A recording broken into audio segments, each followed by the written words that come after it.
जब भी भारत में अरबपतियों की बात आती है तो अंबानी, अडानी, टाटा, बिरला आदि का नाम आता है। अगर आंकड़ों को देखें तो भारत के 50% से ज्यादा अरबपति व्यापारी वर्ग से हैं, यानी बनिया, सिंधी या पारसी हैं। 1.5% के करीब ब्राह्मण और क्षत्रिय अरबपति हैं, जबकि देश के 17% का प्रतिनिधित्व करने वाले दलित समुदाय के अरबपतियों का नाम तक नहीं लिया जाता। लेकिन आज हम उनकी पूरी लिस्ट लेकर आए हैं। नमस्कार, मैं हूं आपके साथ रीटा और आप देख रहे हैं भीमसेना।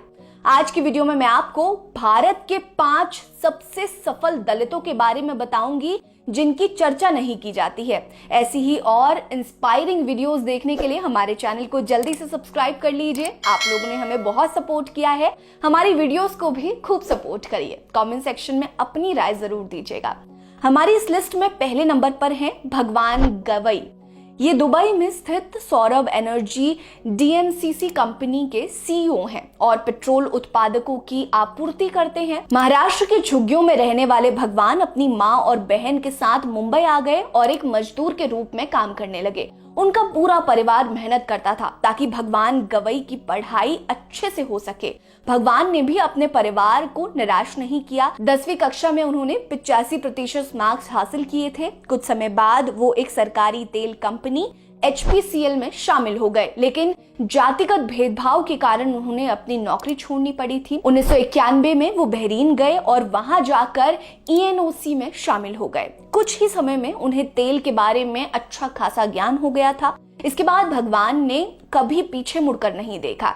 साल 2003 में उन्होंने एक अरबपति के साथ मिलकर कंपनी खोली जिसने एक साल में 80 मिलियन का कारोबार किया। हाल ही में उन्होंने एक और कंपनी खोली है। दूसरे नंबर पर है देश की पहली दलित महिला उद्यमी कल्पना सरोज। कल्पना की पकड़ रियल एस्टेट बिजनेस में काफी तगड़ी है। मौजूदा समय में वो मुंबई में कंपनी कमानी ट्यूब्स की अध्यक्ष हैं। आपको बता दें कि कल्पना सरोज के पिता एक पुलिस कांस्टेबल थे। सरोज की शादी 12 साल की उम्र में हो गई थी। मुंबई की एक झुग्गी में रहते हुए उन्हें अपने ससुराल वालों के शोषण का शिकार होना पड़ा। हालात इतने बिगड़ गए कि सरोज अपने पति का घर छोड़कर अपने पिता के घर लौट आई, लेकिन उन्हें सामाजिक बहिष्कार का सामना करना पड़ा। जिंदगी के उस पायदान पर सरोज को वापस मुंबई लौटना पड़ा और वहां पर अपने चाचा के साथ रहकर काम करने लगी। लंबे समय तक ऐसे ही काम करने के बाद सरोज ने अपनी सेविंग और कुछ फंडिंग के साथ एक छोटे से व्यवसाय में कदम रखा और आज के समय में वो 112 मिलियन अमेरिकी डॉलर से अधिक की मालकिन है। तीसरे दलित बिजनेसमैन हैं राजा नायक। इनका जन्म कर्नाटक के एक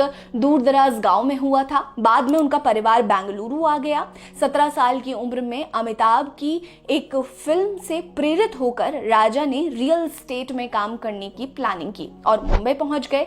मुंबई में अपने शुरुआती दिनों में वो कुछ खास नहीं कर पाए तो उन्हें वापस कर्नाटक लौटना पड़ा। घर जाते ही उन्होंने अपनी स्कूल छोड़ दी और टी-शर्ट बेचने का काम शुरू किया। बाद में उन्होंने कोल्हापुरी चप्पल और जूते बेचने का काम शुरू किया। राजा ने अपने जीवन में काफी संघर्ष किया और उसी के बदौलत आज वो एक सफल बिजनेसमैन बन पाए हैं। आज राजा नायक अंतर्राष्ट्रीय शिपिंग और पैकेजिंग, लॉजिस्टिक, पैकेज्ड पेयजल, कल्याण और चिया चावल उत्पादकों के साथ विभिन्न कारोबारों में करीब 60 करोड़ रुपए के मालिक हैं। वो मौजूदा समय में Dalit Indian chamber of commerce and industries Karnataka के अध्यक्ष भी हैं। हमारी इस लिस्ट के चौथे दलित बिजनेसमैन हैं रति भाई मकवाना। इनके पिता एक मजदूर थे जिन्होंने बाद में चमड़ा बीनने और उसका सामान बनाने का काम शुरू किया।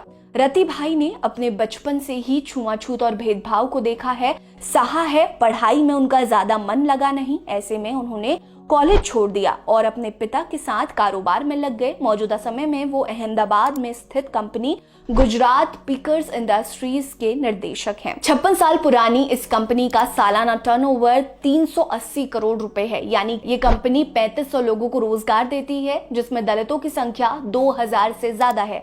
5वें दलित बिजनेसमैन हैं अशोक खाड़े। इनके पिता एक मोची थे जो पेड़ के नीचे बैठकर काम किया करते थे। सभी बाधाओं और परेशानियों को हराकर अशोक खाड़े स्कूल गए, कॉलेज की पढ़ाई पूरी की और सरकारी शिपयार्ड कंपनी में काम भी किया।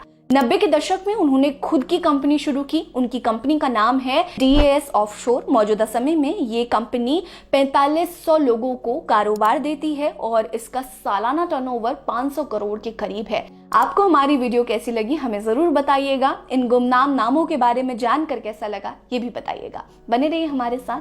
नमस्कार।